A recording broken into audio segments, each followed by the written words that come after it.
Alrighty, what's up, guys? So here we are, 2 weeks down. Today I started day one of week three. I didn't really get a chance to kind of make this video or this live stream earlier, but it was intense. It was just a lot happening. So my second week of orientation month here at Onondaga basically was me on the med floors, inpatient. So 6 a.m. to 6 p.m., all adult patients coming in with all kinds of conditions and problems, some of them coming into the ED and then being sent over to family medicine. Majority of them really just coming straight to family medicine because of the type of condition they have. So this is kind of where the difference between IM and FM goes into more critical. So IM people, the IM residents are all seeing more critical cases, right? They're seeing conditions that are much more complex, that may require much more specialist level activity. And then FM is seeing patients that they can look at and handle from start to end. So I had the chance to admit a patient.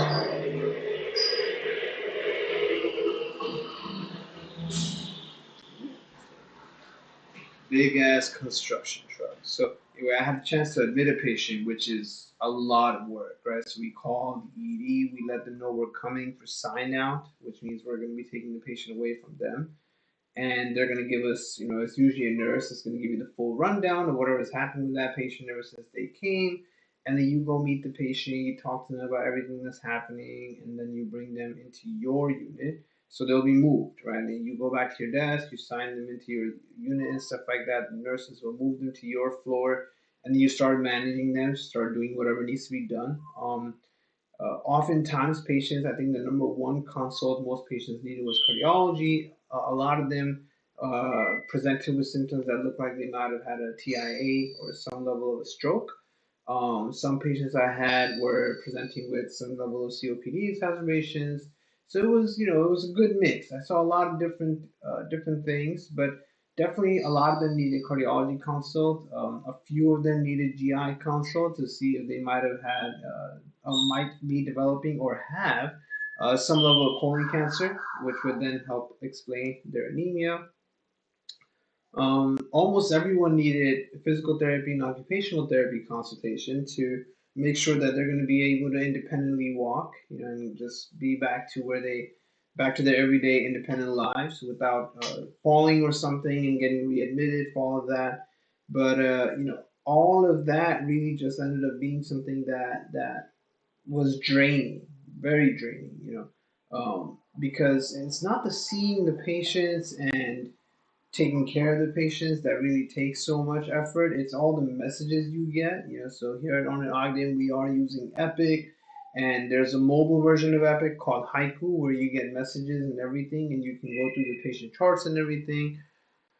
So a lot of messages from nurses, talking about whatever the patient might be needing or something that might have happened. And a lot of messaging and messages back from to and fro the various people you might consult, whether it's the gastroenterologist, cardiologist, or someone from social work who's trying to help patients get into long-term, short-term rehab or any kind of nursing facility. There's a lot of that happening as well.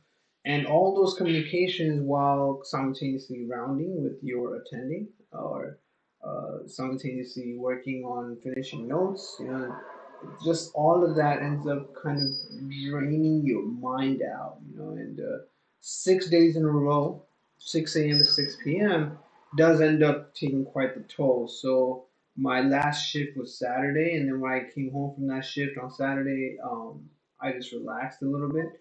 Took all Sunday to really just, ease my mind, to stay, in a very calm, fun mood and do my own thing. And then today I started outpatient, so I'll talk about that once I'm done with the week. But outpatient's a lot more relaxed in terms of schedule, as well as the fact that you're not really consulting, cardiologists or any specialists or working with many nurses or any of that. So significantly less brain drainage there.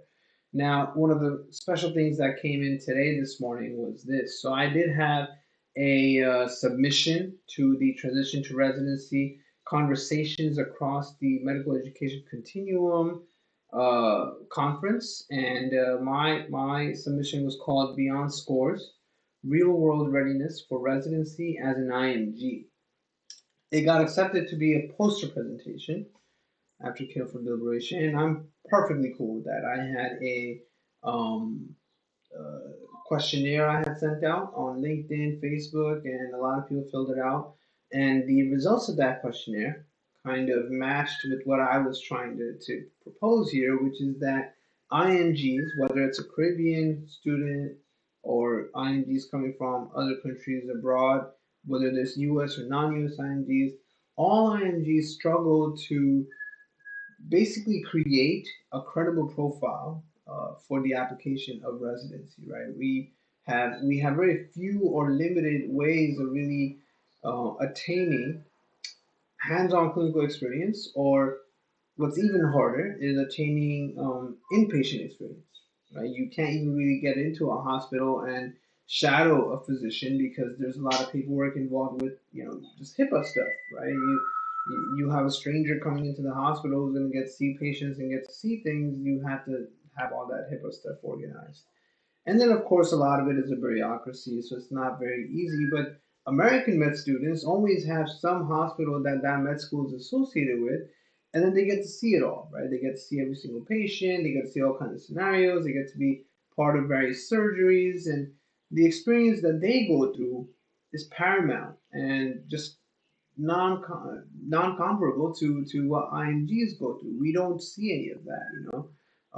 The best we have is, I guess, YouTube videos, and just learn from surgical videos online and any other procedures that people are sharing, physicians are sharing online, and grasp that and absorb it. But our knowledge is often much more textbook based, whereas US students have a little bit of both, right? Their textbook based knowledge is really good too, and then on top of that, they also have the clinical experiences of really practicing hands on all kinds of conditions. So that's going to be a big part of what I'll talk about. I'm also going to talk about a lot of the uh, dynamics of the ERAS application and how, because it just keeps changing and new things keep coming out, and I know NRMP, ERAS, they all do their best to explain it the best way they can.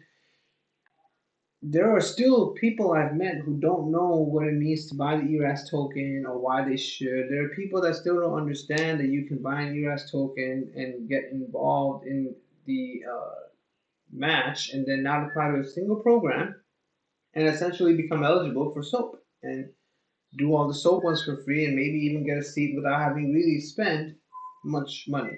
You know, a lot of people don't understand that it's worth having a token just because you'll be able to see everything and be a part of the next year's application, right?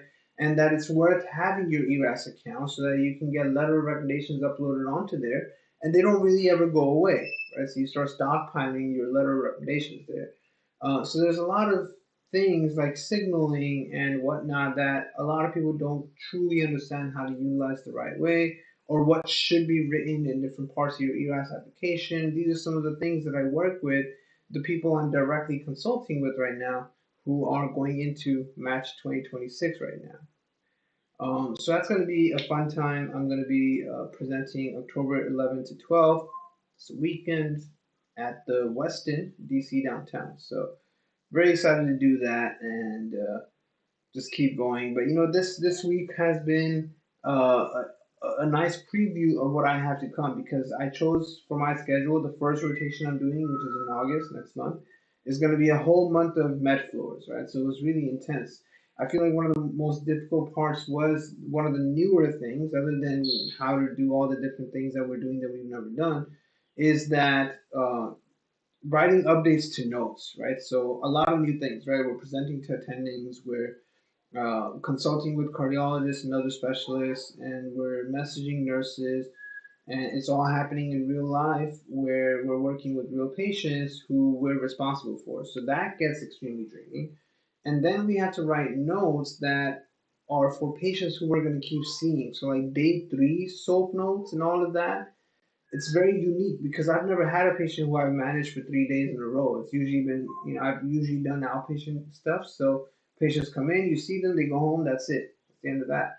But seeing someone 3 days in a row and really, updating your notes in that aspect, writing progress notes, H&P and all of that, And then the discharge summary, it's not really a very common thing to do when you're only outpatient. So that experience has been pretty draining as well. And it's very critical. It's extremely critical because the notes you write are what other people are going to see in the future when this patient comes back to any kind of healthcare service. And, you know, you have to be ready for that. You have to be ready for that. Dem is asking, can you make us daily question USMLE in real style? So actually, that's a great point you bring up. You know what? I have been working on something that I haven't really had much of a chance to show off. But basically, I created a ChatGPT bot called USMLE Live GPT. And this bot that I'm still working on is one where you can do any of these things that you can see here as an example. But let's just say we do this one, right? Generate a step one question on cardiovascular diseases.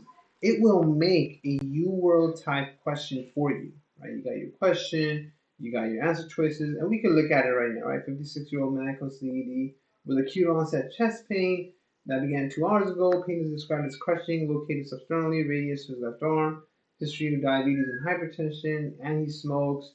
ECG shows 2-3 AVFs. You know it's a lower MI, inferior MI. What pathologic findings is most likely to be seen in the myocardium? Right, coagulative necrosis, contraction band necrosis. So it's been 2 hours, right? 2 hours being the big part. Macrophage infiltration, wavy fibers, granulation tissue. Now you could pick whatever you want to pick and submit it and see what happens, right? So I chose C purposefully because I know that's not the correct answer, right? Granulation tissue takes a lot longer than 2 hours to form. But what I wanted to demonstrate is that in my bot, when you pick an answer choice that's not correct, it won't instantly tell you what the correct answer is. As you can see, right, that is not correct. Try one more time. Take another look at the question and the timing. Which myocardial change would most likely be seen at this early stage, right? And then you start thinking, oh, right, okay, maybe when you were, and remember, I still remember what it was like when I was studying for USMLE, when I was brand new to things, and there were things I couldn't catch that I catch much better now. So maybe when you were reading this question, the 2 hours ago part didn't really make a lot of sense to you, and it wasn't something that actually told you something. So now it's also giving you that hint. So when you get a question wrong, it basically gives you a second chance and a tiny hint, okay, with which hopefully you can start answering a lot more successfully. And when you do, it'll go ahead and give you the full explanation of the correct answer. It'll also explain why the wrong answer choices are wrong. Now that is beautiful. Two things here make this the best place to study. One, it's free. So free QBank, perfect, right? Two, it's ChatGPT. So you could actually have more conversations about that question, right? You could really ask ChatGPT a little more about this question. Maybe you could be like, well, what if it was an 18-year-old man, or what if it was an 84-year-old woman? Would that change something? And I'm just making up examples, but this is a very, what I like to call, dynamic question bank, right? So you can go ahead and just keep making questions back to back, nonstop, practicing in this way, getting things wrong and kind of giving a second chance with a minor hint, and it really takes you to the next level in trying to master topics, right? So something cool that I definitely would recommend giving it a shot. Private. ChatGPT, create link. Okay, copy. So I'll share the link here in the chat as well, and probably as we go on later in the future, I will talk more about this as I continue to develop it. There you go. Right.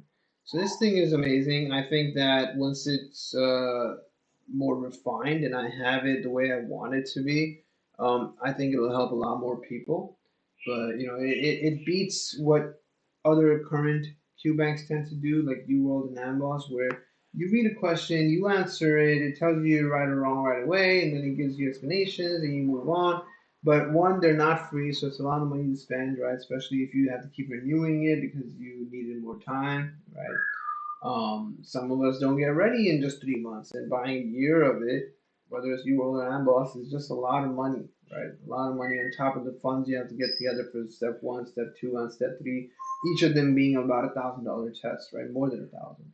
So very interesting thing to share here with you guys. And as I keep going, I continue to learn more and share with you guys about my residency experience. And I think that as I develop myself, you guys will see what you're supposed to do. It's very early days. My program does require us to have a case report every year and a quality improvement project at least once in the 3-year residency, right? So I plan to do a lot more than that overall.